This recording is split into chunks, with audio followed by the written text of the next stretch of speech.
जीत जाओगे, जीत जाओ। हमारे हृदय की बात समझ लो, हमारी एक बात पकड़ लेना। ये प्रभु, जब हम गंदगी नहीं छोड़ पा रहे, हमारा स्वभाव है, देखो ना, हम नहीं छोड़ पा रहे और इनसे विमुख हो जाते, ये बहुत बुरा हो गया।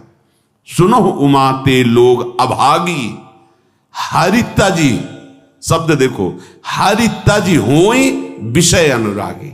ये जीत जाओगे, कोई भी तुम्हारी दुर्गति करने में समर्थ नहीं। और इतना आ गया तो तुम महात्मा बन जाओगे, सब छूट जाएगा, सब छूट जाएगा। देखो, परम सुख स्वरूप राधा वल्लभ लाल जी मिलने के पहले आपको जो जो चाहिए वो सब भेज देंगे। मान लेना मेरी बात। जैसे जैसे कदम आपके प्रभु की तरफ बढ़ेंगे तो जो जो तुम्हारी चाहत है सब दे देंगे। अगर आपने ना के सिवा हां स्वीकार नहीं किया तो आगे वो मिल जाएंगे, और अगर आप उनमें रमण करने लगे दे देंगे। जो इच्छा करी हो मन माही, हरि प्रसाद कछ दिर, जाओ भोगो। लेकिन सुनो उमाते लोग अभागी, हृदय की बात कहता हूं, मैं नीच हूं, पामर हूं, नहीं विषयों पर विजय प्राप्त कर सकता, पर हे प्रभु, जब इन्हें नहीं छोड़ सकता तो आपको भी नहीं छोड़ सकता। हमारा स्वभाव है पकड़ना। जब हम काम क्रोध लोभ मोह मद मत्सर नहीं छोड़ पाते नाथ, तो आपको कैसे छोड़ देंगे? नहीं, जीत जाओगे, जीत जाओ। हमारे हृदय की बात समझ लो। ये माया का ऐसा आकर्षण है कि ऐसे कभी कोई करके निकल ही नहीं पाया। मुझ में ताव दे के कोई नहीं निकल पाया। शिव विरंचिका मोहई को है बपुरा आन, बपुरा माने बेचारा, बेचारा और कौन ऐसा है? इन बड़े बड़े महापुरुषों की भी आंखों में, ज्ञान दृष्टि संपन्न नेत्रों में भी भ्रम पैदा कर दे, उसका नाम माया। गरुण महाज्ञानी गुण राशि, देवर्षि भगवान के अवतार। बस समझो, हमारी एक बात पकड़ लेना। ये प्रभु, जब हम गंदगी नहीं छोड़ पा रहे, हमारा स्वभाव है, देखो ना, हम नहीं छोड़ पा रहे, तो नाथ बड़ी गुरु कृपा से आपका नाम आप पकड़ में आए हो, तो हम ये नहीं कह रहे कि हम गंदगी छोड़ के आपको पकड़ लेंगे। हम गंदगी नहीं छोड़ पा रहे तो आपको भी नहीं छोड़ पाएंगे। ए जीत जाओगे, हमारी बात मान लेना, प्रार्थना मान लेना, इस बात की अकाट्य समझ लेना। जन अवगुण प्रभु मान न काऊ, दीन बंधु अति मृदुल। हमसे गलती क्या हो जाती है?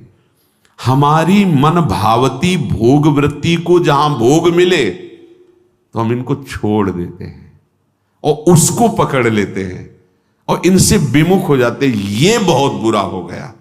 सुनो उमाते लोग अभागी, हरिता जी शब्द देखो, हरिता जी होई विषय अनुरागी। ये शरीरधारी कितने दिन जीवित रहेंगे? इनको अपना पति माने, प्रीतम माने, अपना जीवन सर्वस्व माने, कितने दिन रहेंगे? छूटेगा ना। तो इनके अंदर जो बैठा हुआ मेरा प्रीतम है, उससे प्यार कर लो, सब में वही विराजमान है, भावना कर लो। जब हम किसी धातु पर, किसी पाषाण आदि के विग्रह पर, किसी छवि पर भाव करके भगवान प्राप्त कर लेते हैं, तो चलते फिरते इन मूर्तियों पर भगवान को क्यों नहीं हम प्राप्त कर सकते? पर हमारा भगवत भाव हट जाता है और विषय सेवन से व्यक्तित्व भाव आ जाता है। ये स्त्री, ये पुरुष, ये जड़, ये चैतन्य, यही घाटा हो जाता है। हमारी बात मान लेना, ये बहुत सहज और सरल बात है। इतना इतना छोड़ करके आप प्रभु को स्वीकार करें, बड़ी कठिन बात है। और ये हम कोई मनमानी नहीं कह रहे हैं। महापुरुषों द्वारा बिगड़ी जन्म अनेक की, अब ही सुधरे आज अभी सुधर जाएगी। तो आज अभी क्या छोड़ देंगे भाई? हम बहुत जन्मों का हमारा संस्कार है, भोगों का, विषयों का, गंदी आदतों का, तो हम छूट जाएगी, अभी छूट जाएगी? नहीं, अभी पकड़ लोगे। पकड़ तो लोगे ना। बोले हाँ, क्या हो ही राम को, हे प्रियाजू मैं आपका, ये तो पक्का है आपके लायक ना भी हूं, न कभी था न कभी हो पाऊंगा। अपनी तरफ से पक्की बात है, चाहे जितनी कोई डींग हाके, अपने लोग पूरा जीवन इसी मार्ग पे उनकी कृपा से चले, उस अनुभव से कह रहे हैं, चाहे जितनी डींग हाको, अभी बुद्धि परमात्मानंद में है, थोड़ी देर में विषयानंद में पहुंच जाती, इसका पता ही नहीं लगता। इस दुष्ट का भरोसा ही नहीं है।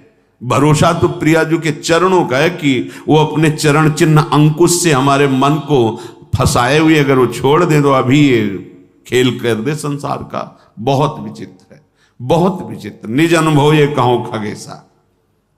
आचार्य चरण कहते हैं, हितजू महाराज, ना जानो छिन अंत कवन बुद्धि घटई प्रकाशित। कोई भरोसा नहीं, ये बुद्धि कब कहां कैसे। भरोसा तो भरोसो दृढ़ इन चरणन के। हमारे हृदय की बात हमारे गुरुजनों से जो प्राप्त हुई है, हम छोड़ नहीं पा रहे, असमर्थ हैं, पर हम पकड़ने में बड़े चतुर हैं। तो प्रभु गुरु कृपा से आप का नाम, आपकी बात, आपका आश्रय पकड़ में आया है। आपको देख तो नहीं पा रहे, आपका आश्रय पकड़। तो जब ये नहीं छोड़ सकते तो हम आपको भी नहीं छोड़ सकते। ये जीत जाओगे, कोई भी तुम्हारी दुर्गति करने में समर्थ नहीं। और इतना आ गया तो तुम महात्मा बन जाओगे, सब छूट जाएगा, सब छूट जाएगा। क्योंकि जैसे जैसे ज्ञान का प्रकाश होगा, अज्ञान नष्ट होता चला जाएगा। अगर हम इससे कोई कहे कि सब छोड़ करके फिर प्रभु की शरण में आओ, तो असमर्थ, सब असमर्थ हैं, सब। घोर वैश्याचारी भी, वैश्यागमन करने वाले भी जब भगवान की शरण में आए तो महात्मा बन गए। करो सद्य ते साधु समान। हमें तो एक ही बात समझ में आई है कि इनकी कृपा से इनको जाना जाता है, इनको पाया जाता है, इनकी साधना होती, इनका भजन होता है। सच्ची बात कह रहे हैं, अपनी तरफ से हम शून्य हैं। अपने को देखा है, अपनी तरफ से हम शून्य हैं, कोई भी अंक नहीं है। कोई अंक है तो आपकी कृपा का है, अन्यथा नहीं है। ये निष्ठाएं इन्हीं की कृपा से जागृत होती है। जब दिखाई देता है अब कोई सहारा नहीं, तो ये बेईमान मन फिर भागता है प्रियाजू के चरणों की तरफ कि अब कोई रास्ता ले, अब तो पकड़ ले, अब तो पकड़ ले। जब कोई तेरा ले तो पकड़ ले, ये कृपा होती है। और इसका स्वभाव पकड़ लेता है तो छोड़ना बड़ा कठिन होता है। बस यही हमारी विजय का हेतु होगा। अगर हम सत्संग के द्वारा भगवत नाम, भगवत धाम, भगवत चरण सेवा की निष्ठा पकड़ ले, काम हो जाएगा। बिल्कुल सरल मार्ग है, हम नहीं छोड़ पा रहे हैं तो हम पकड़ने वाले स्वभाव वाले, तो हम पकड़ लेते हैं। आपको कैसे छोड़ेंगे जब गंदी बातें नहीं छोड़ पा रहे, तो आपको कैसे छोड़ेंगे। पर इसकी चाल माया की है, वो आपको आकर्षित करके प्रभु को छुड़वा देगी, और छुड़वा देती है। बस यहां नहीं कोई हमें बीच में कमजोरी रखनी। हम नीच हैं, पामर हैं, पर आपके हैं, इस पर कभी संशय नहीं हो सकता। हम ये नहीं कहते कि आपके लायक हैं, पर प्रभु नालायक हैं पर आपके हैं, बस इसमें संशय। ये बात नहीं हो सकती कि आप हमें छोड़ो और ये ले लो। नहीं, हम इसे नहीं छोड़ पा रहे पर आपको घसीटेंगे अपने साथ। अब आपके गले पड़ गए, अब आपके गले पड़ गए। अब ये पट्टा आपके नाम का है। अब आप देख लो किसको रोकना है, किसको हटाना है, वो आप जानो नाथ। अब आपको नहीं छोड़ सकता। क्षुत्रिड वाधास त्वसैहास तदपि नहीं पदम यामी वृंदाटवीति। अब हम एक कदम भी धाम को नहीं छोड़ सकते, चाहे जैसी परिस्थिति। ऐसे ही हम निरंतर नहीं जप पा रहे, पर कोशिश करेंगे कि नाम हमसे न छूटे।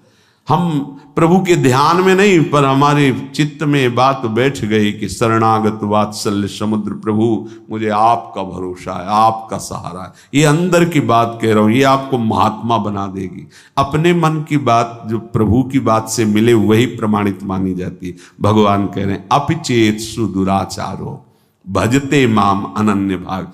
अनन्य भाग भजन का मतलब वो निरंतर भजन नहीं कर रहा, उसने भाव कर लिया है कि अब मुझ जैसे दुराचारी पापी का एक ही भरोसा है, केवल भगवान। ये अंदर की बात समझ जाओ। इसको कहीं इसकी व्याख्या सुनने की कोशिश मत करना, क्योंकि जैसी स्थिति होती वैसी व्याख्या होती है। भगवान के वाक्यों का सर्वस्वरूप है। आप जिधर से देखोगे वो आपको अपने अनुकूल दिखाई देने लगेंगे। एक बात आंतरिक जो हमारे हृदय में गुरु कृपा से समझ में आई है कि हम जैसे भी हैं, देखो भगवान के वचनों से प्रमाणित है, इससे बड़ी कोई बात नहीं होगी। जो नर होए चराचर द्रोही, आवे सभय शरण तक मोही। चराचर का द्रोही है, पर वो भयभीत हो गया कि अब मेरा कोई सहारा नहीं है, प्रभु के सिवा मुझे कोई नहीं बचा सकता, मैं इतने पाप किए हूं। भगवान भगवान कह रहे हैं, उसके लिए कह रहे हैं जो शब्द है, तज छल कपट मोह मद माना, करो सद्य ते साधु समाना। इसका अर्थ ऐसे लिया जा सकता है कि वो छल कपट मोह मद मान का त्याग कर हमारी शरण में आवे तो हम उसे साधु बना देंगे शब्दावली से, लेकिन भाव में ऐसा नहीं है। फिर महाराज साधु क्या बनाएंगे, वो तो साधु हो गया। जो छल कपट मद मान इन सब का त्याग करके आपकी शरण में आया है तो आप साधु क्या बनाएंगे, तो साधु है ही, इसी को तो साधु कहते हैं। तो यहां भाव ये है कि तज, मैं त्याग कराऊंगा उसके छल कपट मद मान का त्याग कराकर करो सद्य। जो करो शब्द है वहां यहां से लागू होगा पूरी चौपाई में। तज छल कपट मोह मद माना, करो सद्य ते साधु समाना। उसको सब त्याग, क्योंकि उसे ही त्यागना है ना, तो मैं उसे सामर्थ्य देता हूं। वो छल कपट मोह मद मान का त्याग कर देता है और मैं उसे साधु स्वरूप। और भगवान गीता जी में इसी श्लोक में कहा अपिचित कि उसे मानो वो साधु हो गया क्योंकि मेरी शरण में आ गया है, अब मैं संभाल लेता हूं। भगवान का आश्रय लेकर भरोसो दृढ़ इन चरणन के रो, दृढ़ता पूर्वक। ये दृढ़ता तुम्हारी फिसलाने के लिए बहुत से ऐसे माया जाल फेंकेगी, तुम्हारी अश्रद्धा हो जाए, तुम्हारा प्रश्न जोरदार हृदय में प्रकट, तुम्हारी प्रिय जगह में जहां ममता है आसक्ति वहां प्रहार करेगी माया। फिर हे भगवान, नहीं नहीं, आपका था, आपका है, आपका रहेगा प्रभु, अब नहीं, अब धोखा नहीं, आपके सिवा नहीं। ये बड़े बड़े भक्तों के जीवन में देखो ना, उसी पुत्र के ब्याह के में ठाकुर जी जा रहे हैं, वही पुत्र जो अंतर ध्यान व्रत करताल उठा के नाच रहे नरसिंह मेहता, हे गोविंद तेरा सब मंगलमय, अच्छा किया, अब निरंतर और चिंतन आपका बढ़ेगा। पर ये निष्ठावान ही कर सकता, नहीं तो नहीं। ये क्या रात दिन भजन करते पुत्र, वो भी राधे राधे। श्रीवास जी को देखो, हर महाभागवत को देखो, ये आने जाने वाला देश है, टिकाऊ नहीं है। ये परिवर्तनशील नाशवान शरीर है, अविनाशी नहीं है। यहां जितना खेल है बस होश में खेल लो, इस खेल से मुक्त हो जाओ। यही होश है कि और को छोड़ पाओ ना छोड़ पाओ, इनको मत छोड़ना, इनको पकड़ लो, जीवन कृतार्थ हो जाएगा। चलते हैं महाभागवत पांडवों के पावन चरित्र में प्रसंग चल रहा है। महाराज युधिष्ठिर को दुखी देखकर उनके मामा जो माद्री जी के भाई शल्य, वो प्रसंग सुनाया कि आप और द्रौपदी को ही केवल दुख नहीं हुआ, देवराज इंद्र और उनकी पत्नी शची को भी महान दुख भोगना पड़ा है, आप चिंता ना कीजिए। तो उन्होंने पूछा क्या दुख भोगना पड़ा, वो तो त्रिभुवन पति हैं। तो प्रसंग चल रहा था, त्वष्टा जी के हृदय में द्वेष भाव देवराज इंद्र की प्रथा, उन्होंने विश्वरूप को मंत्र बल से प्रकट किया, देवराज इंद्र ने वज्र के द्वारा उनका, फिर उन्होंने वृत्तासुर को प्रकट किया, फिर वृत्तासुर का कल चरित्र आपने सुना। अब जो वृत्तासुर से ब्रह्म हत्या प्रकट हुई, वो इंद्र को कहीं भी शांति नहीं लेने दे रही थी। तो जल को एकांत देश में जाकर जल को स्तंभित करके कमल नाल में सूक्ष्म रूप से प्रवेश होकर के वहां रह रहे थे। अब देवराज इंद्र पद खाली था, तो समस्त ऋषि देवताओं ने देखा त्रिभुवन में अराजकता फैल रही, तो लोकपाल देवता ब्रह्म ऋषि सब विचार करने लगे कि त्रिभुवन पति पद पर किसका अभिषेक होना चाहिए। इस समय त्रिभुवन में कौन है जिसे त्रिभुवन पति पद दिया जाए। तो देखा गया तपस्या में, यज्ञों में, दान पुण्य में, धर्म में बहुत बढ़े हुए महाराज नहुष जी हैं। उनके पास देवता ऋषि सब गए, प्रार्थना की। तो नहुष ने कहा कि मैं आपके सामने बहुत दुर्बल हूं, मेरे में इतनी सामर्थ्य नहीं कि मैं आप देवता और ब्रह्म ऋषियों का शासन कर सकूं। राजा वही होता है जो सबसे बलवान होता है, मैं तो निर्बल हूं आपके सामने। तो ये सुन करके संपूर्ण देवता ऋषि मुनि स्वर्ग के राज्य का पालन करने के लिए उनसे कहा, अच्छा तो तुम इस बात से अपने को कमजोर मान रहे हो, तो हम ये वरदान देते हैं। समस्त देवता ऋषियों ने कहा, देवता दानव यक्ष ऋषि राक्षस पितर गंधर्व भूत मनुष्य जो भी आपके सामने दृष्टि में आ जाएगा, उसका आधा तेज बल तप बल सब आप में आ जाएगा। अब आपको कोई परेशानी, आप स्वर्ग में ब्रह्म ऋषियों के द्वारा आदर पा करके त्रिभुवनपति आसन पर बैठे। धर्म को आगे रख करके राजा नहुष को अभिषिक्त किया गया, अभिषेक किया गया वेद मंत्रों द्वारा, और परम दुर्लभ देवराज इंद्र के पद पर उनको बिठाया गया। अब को नरस जन्मा जग माही प्रभुता पाहि जाहि मद नाही।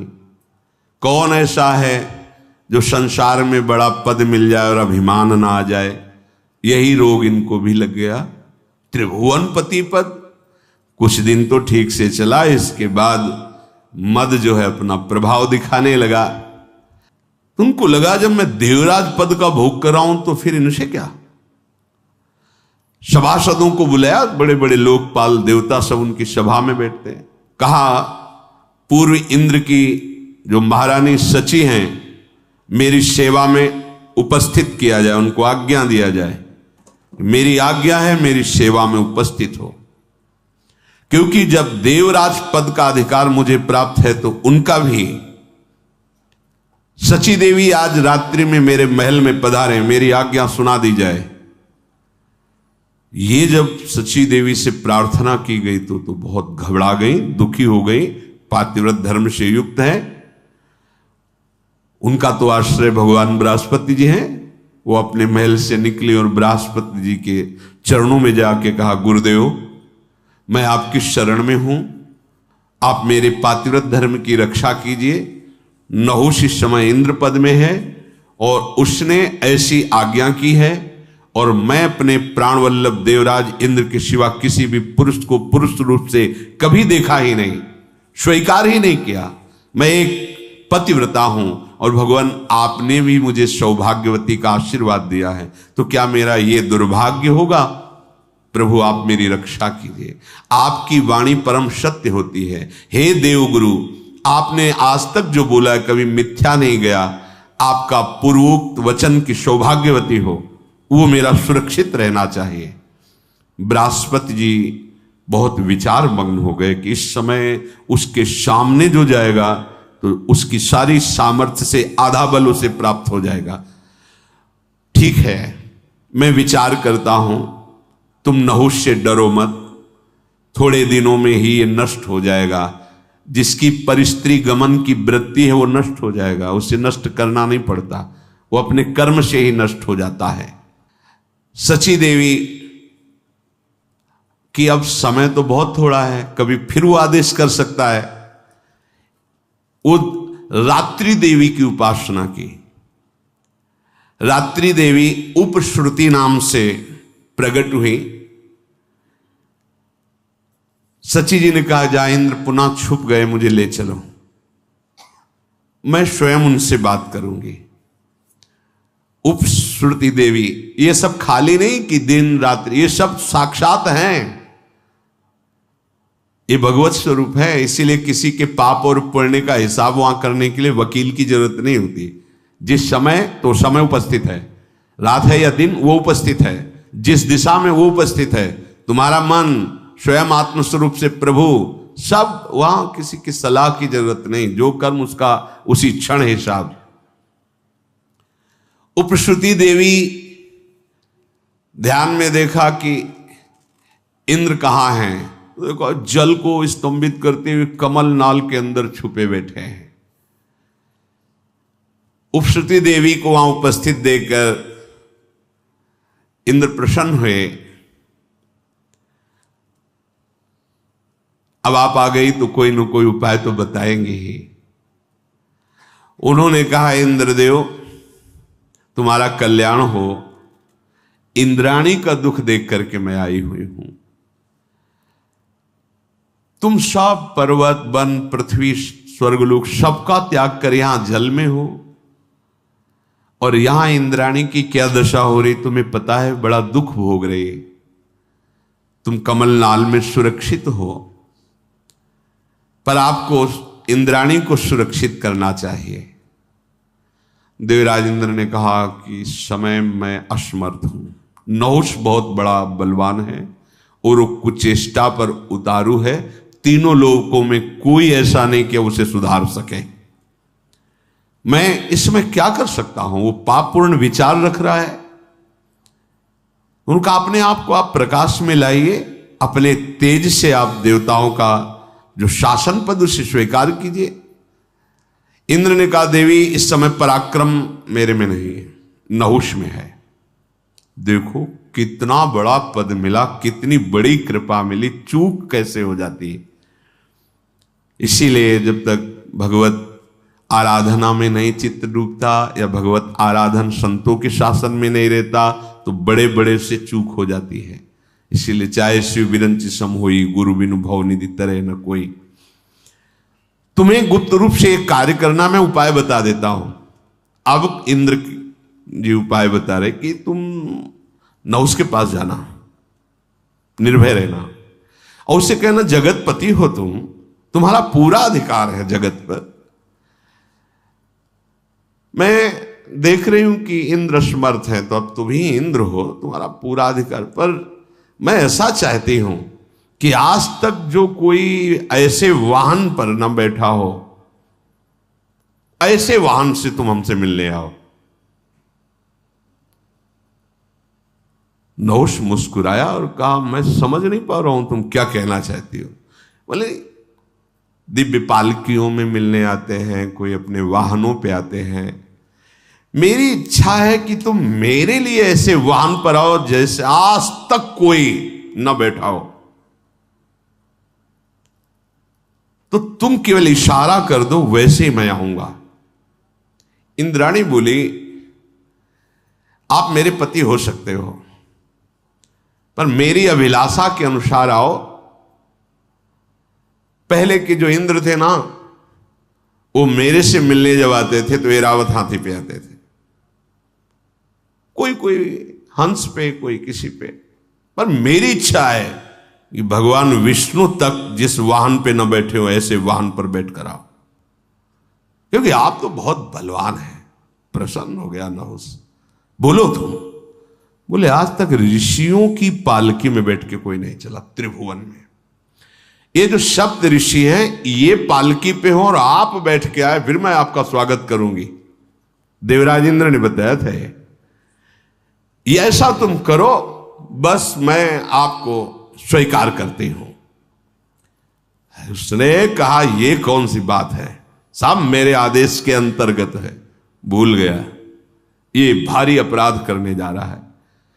मेरे सामने कोई भी ऋषि ठहर नहीं सकता, क्योंकि उसकी आदि तपस्या बल मेरे पे आ जाता है। मैं जो आदेश करूंगा सब करेंगे। तुम जाओ अपने भवन में, और मैं सप्त ऋषियों की पालकी पे आ रहा हूं। कितना बड़ा अपराध! जो जगत बंदनी महापुरुष हैं, जिन्हीं के आशीर्वाद से इंद्रासन पद पे बैठा था, बुद्धि भ्रष्ट हो गई। ये देखो, जब परिस्त्री गमन किया जाता है तो बुद्धि का निर्णय गलत हो जाता है। बुद्धि बिगड़ गई, बुद्धि का बिगड़ जाना ही नाश है। कामः संजायते क्रोधा, क्रोधा स्मृति विभ्रमा, स्मृति भ्रंशात् बुद्धिनाशो, और बुद्धिनाशात् प्रणश्यति। बुद्धि का नाश ही सर्वनाश कहा जाता है। देवी, मैं तो तुम्हारा दास हूं, तुम जो आज्ञा करोगी वही करूंगा। सुंदर मुख वाली सची बाहर से मुस्कुराते हुए अंदर से कि अब तेरा नाश निश्चित है, क्योंकि जिन ऋषियों का चरणामृत इंद्र को भी पावन करता है, उन ऋषियों की पालकी पे बैठते ही तेरे सारे सुकृत नष्ट हो जाएंगे। जो मां नहीं मात पिता नहीं देवा, साधुन सन करवावें सेवा, जिनके ये आचरण भवानी ते निश्चर समझानो प्राणी। हाँ, बहुत संभल कर संत महात्माओं के पास जाना चाहिए, बहुत संभल के, दैन्यता से। सारा सुकृत नष्ट हो जाएगा। अगर आप बैठ नहीं पाते तो खड़े रहो, 1 सेकंड में नमस्कार करो, निकल जाओ। बैठने की जरूरत है, वो तुम्हारे लिए कुर्सी ला के रखेंगे, तुम हो क्या। बस यही जहां भूल हो जाती है ना कि मैं अमुक पद में हूं, डालो कुर्सी डालो, तो डाल देंगे, भगवान के दास हैं, आसन बिछा देंगे, तुम्हारे आगे झुक जाएंगे। पर तुम जिनके बल पर पदाधीश बने थे वो पुण्य तुम्हारे नष्ट हो जाएंगे, खोखले हो जाओगे। आए थे बलवान बनने के लिए, गए निर्बल होकर के। इसीलिए बहुत बहुत सावधान। महाराज दुष्यंत जब कर्ण जी के आश्रम में जा रहे तो हमने पढ़ा, उसमें नंगे पैर छत्र हटा के, शीश की पाग हटाकर, एक केवल अंगरक्षक, वो भी प्रधान गेट तक वहीं छोड़ दिया, अकेले दैन्य भाव से, दीन होकर, राज चक्रवर्ती पोशाक पे नहीं, दीन होकर। ऐसे महापुरुषों द्वारा दिए हुए आसन को प्रणाम करके हट के बिना आसन के बैठना चाहिए। अगर उनके दिए आसन पर बैठ गए, क्षमता तुम्हारी नहीं है, तो सारे सुकृत नष्ट हो जाएंगे। जैसे देवती जी, मनु जी, शतरूपा जी जब करदम जी के आश्रम पर गए तो 3 आसन बिछाए। सम्राट पद पर भगवत स्वरूप हैं महाराज, आसन को प्रणाम किया, बैठे। शतरूपा जी पर देहूति जी ने आसन को प्रणाम कर खाली आसन पे बैठी। देख लिया बुद्धि प्रवीण है, हमारी अर्धांगिनी पद के अधिकारी है। संत महात्माओं का स्वरूप बड़ा दैन्य होता है। वहां यह सावधानी रखनी चाहिए कि उनके द्वारा कोई हमारी परिचर्या नहीं होनी चाहिए। हम गए हैं उनका कृपा प्रसाद लेने, अब वो खड़े, आपको कुर्सी चाहिए, हाँ जी, अब वो विरक्त संत कुर्सी उठा के ला रहा है, आपको बैठा रहा है। आप ठीक है, आपका कमर ठीक नहीं, टांग ठीक नहीं, एक बार एक दर्शन की बस हम बैठ रहे हैं, हम सुन लेंगे यूट्यूब में, आपके सामने नहीं बैठ जा रहे हैं।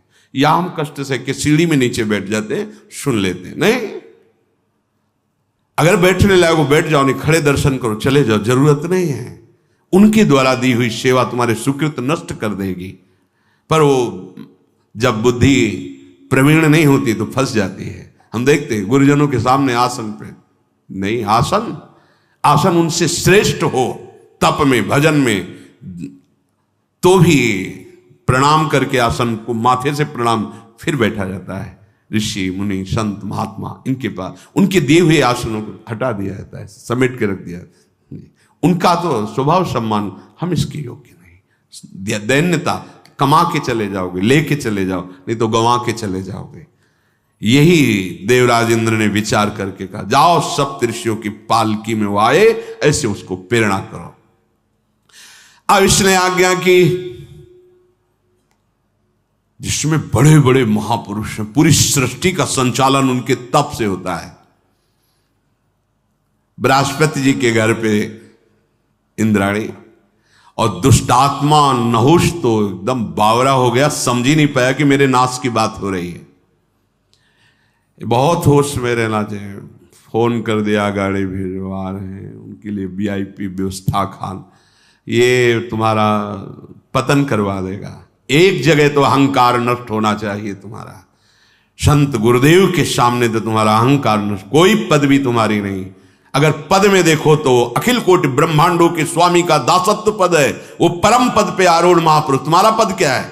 4 दिन की चांदनी फिर अंधेरी रात, कर लो मनमानी। वो अगर दैन्यता से झुक रहे हैं, तुम्हारे मंगल के लिए झुक रहे नहीं, वो परम पद में विराजमान है। अखिल लोक चूड़ामणि अनंत ऐश्वर्यों के स्वामी भगवान के वो ऐसे दास हैं कि अजित भगवान उनके अधीन हैं। वो ये न समझो कि भिखारी है, साधु महात्मा है, कुछ दे ले लिया और अपनी पोजीशन, पहले आके अपनी पोजीशन, हम अमुक पद पे हैं, अमुक पद। तुम क्या पद में हो? हम परम पद के दासत्व से युक्त होकर तुम्हें वहीं ले जाने के लिए भगवान ने हमारे पास भेजा है, उसी परम पद का परिचय। तो दैन्य, अगर दैन्य नहीं तो कुछ नहीं। हम तो चरणामृत उतार के पिएंगे आपका, क्योंकि चरणों में श्री हरि का वास है, उनका धोवन हम पिएंगे। लेकिन आपका क्या होगा? आपकी स्थिति कहां है?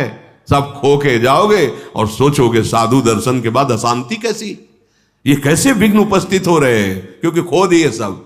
लेने जाने वाले को बहुत सावधान, अपनी झोली मजबूत रखो और दृष्टि, कोई सेवा, कोई दोष ना होने पावे और कोई सेवा उनकी स्वीकार न करो। वो तो करेंगे सेवा, आप स्वीकार, बहुत बहुत चरणामृत प्रसाद और उनकी चरण रज माथे पे। नहुष से चूक हो गई, सप्त ऋषियों को पालकी में जोतने का आदेश कर दिया। बस जीवन में ध्यान रहे, आगे का चरित्र तो फिर सुनेंगे। जीवन में ध्यान रहे, कभी ऐसी हमारी बुद्धि भ्रष्ट ना हो जाए कि जो जिनके द्वारा हमारा परम मंगल होना है उनके द्वारा हमारा अहंकार पुष्ट होने लगे। इस पर सावधान हो जाना। अगर गुरुजन तुम्हारी प्रशंसा करने लगे तो एकांत में तुम्हें रोना चाहिए, जलना चाहिए कि कोई अपराध बन गया। अरे नहीं नहीं नहीं, जिनकी वाणी और कृपा दृष्टि से मेरा अहंकार नष्ट होना चाहिए था वहां ये पुष्ट हो रहा है, अब तो मेरी दुर्गति हो जाएगी अगर ये प्रशंसा करेंगे, ये शासन करें तो नाच देना, नाच पड़ना चाहिए। आप कोई बिगाड़ नहीं सकता क्योंकि इनकी करुणा दृष्टि हम पर है। हम लोग संत गुरुजनों से अनुकूलता चाहते हैं, हम अपनी दृष्टि के अनुसार चलाना चाहते हैं। हमसे ऐसे मिलो, हमसे बात करो, हमसे ऐसे नहीं। हम देखें अपने हृदय में सोचकर, दैन्य भाव से रहो। जो तुम्हारे हृदय की बात है वो तुम्हें सुनने को मिल जाएगी, वो तुम्हारी भावना की पूर्ति हो जाएगी, कामना की पूर्ति हो जाएगी। करोड़ों कल्प तरु भगवत प्रेमी महात्माओं के समान नहीं हो सकते, क्योंकि उनकी करुणा कृपा भगवान से मिलाती है। कल्प तरु तो लौकिक विषयों को देता है, केवल भाव शुद्ध हो जाए। बड़ी चूक हो गई, इतनी बड़ी पदवी, इतना बड़ा तप यज्ञ करने वाला महापुरुष नहुष चूक हो गई, ऋषियों को पालकी में जोत दिया। निंदनीय कर्म, महानिंदनीय कर्म। अब आगे जो दशा होगी उसको आगे श्री राधा वल्लभ लाल।